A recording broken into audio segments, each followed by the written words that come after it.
प्रतिकूल परिस्थितीत या परिवारातला तमाम इथला माझे मायबाप, वडीलधारी मायबाप, तरुण सहकारी या कुलावासाठी तिष्ठत होता. कुलावाची मनामध्ये खंत होती. पण बाळासाहेबांच्या आशीर्वादानं, तुमच्या सगळ्यांच्या सहकार्यानं, पाठिंब्यानं आज पडणारा गुलाल, या गुलालाची आणि बाळासाहेबांची शपथ घेऊन सांगतो, भविष्य काळात जाईल तिथे जर गुलाल घेतला नाही तर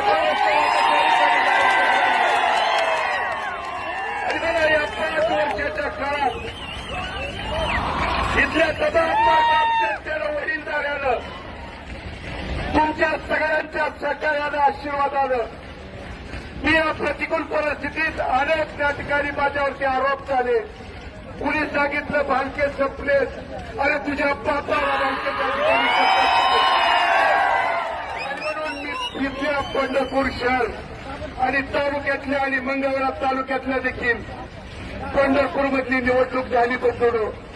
इथं गप्पसल वाटलं, मंगळवेढ्याला आला आणि मंगळवेढ्याला काय म्हणला, पंढरपूरच्या निवडणुकीचा विजय म्हणजे काळ्या दगडावरची पांढरी रेघ आहे. ही तुझा काळा दगड,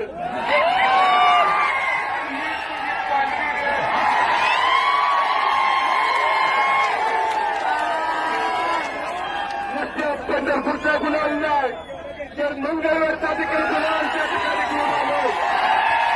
आणि इथून पुढच्या काळात जिल्हा परिषद असेल, पंचायत समिती, पण बंधूंनो, खऱ्या अर्थानं अंतःकरणपूर्वक, ऋणपूर्वक कुणाचं ऋण व्यक्त करायचं असेल तर भगीरथ या 5 वर्षात लढला. त्या लढायला बळ जिथल्या खऱ्या अर्थानं उपस्थित माझ्या मायबाप, तरुण सहकार्यांनी, माता भगिनींनी आणि सहकार्यांनी दिलं.